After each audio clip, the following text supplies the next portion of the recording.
Presiden Prabowo Subianto berjanji bakal segera mengesahkan RUU Perampasan Aset.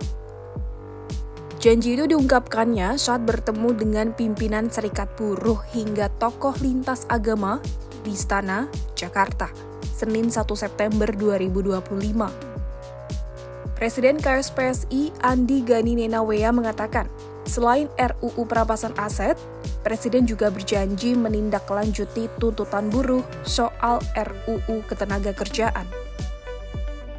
Karena itu, Presiden berjanji ruang demokrasi tetap terjaga, dan beliau berjanji yang pertama, RUU Perampasan Aset segera dibahas, dan juga RUU Ketenagakerjaan yang diminta oleh buruh, beliau minta kepada Ketua DPR untuk langsung segera dibahas oleh partai-partai dan setuju untuk segera dibahas. Dalam kesempatan yang sama, Presiden Partai Buruh Said Iqbal menyebut ada 3 paket RUU yang menjadi tuntutan buruh untuk segera dibahas pemerintahan Prabowo bersama DPR.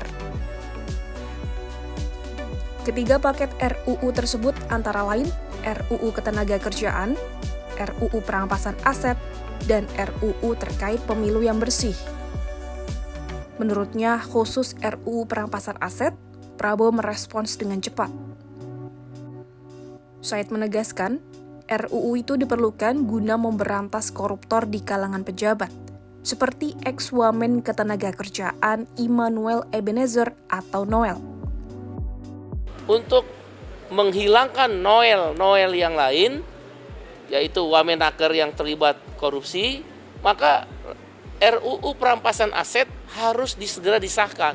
Sudah hampir puluhan tahun, dan beliau tadi disampaikan merespon sangat cepat sekali. Bantu saya, karena saya nggak bisa sendiri sebagai presiden, harus ada DPR, partai politik. Tapi beliau berkeyakinan segera RUU Perampasan Aset ini sebagai pembuktian terbalik agar koruptor-koruptor itu jera dan dimiskinkan bisa disahkan segera, setidak-tidaknya mulai dilakukan pembahasan. Dan yang ketiga adalah kami usulkan pemilu yang bersih. Jadi korupsi itu harus dimulai dari pemilu yang bersih. Kebanyakan korupsi terjadi di pejabat negara, baik legislatif, yudikatif, maupun eksekutif.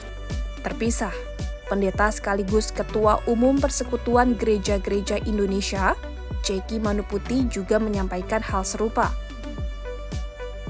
Ia mengungkapkan bahwa Presiden Prabowo berjanji akan memperjuangkan RUU Perampasan Aset dengan sungguh-sungguh bersama DPR RI.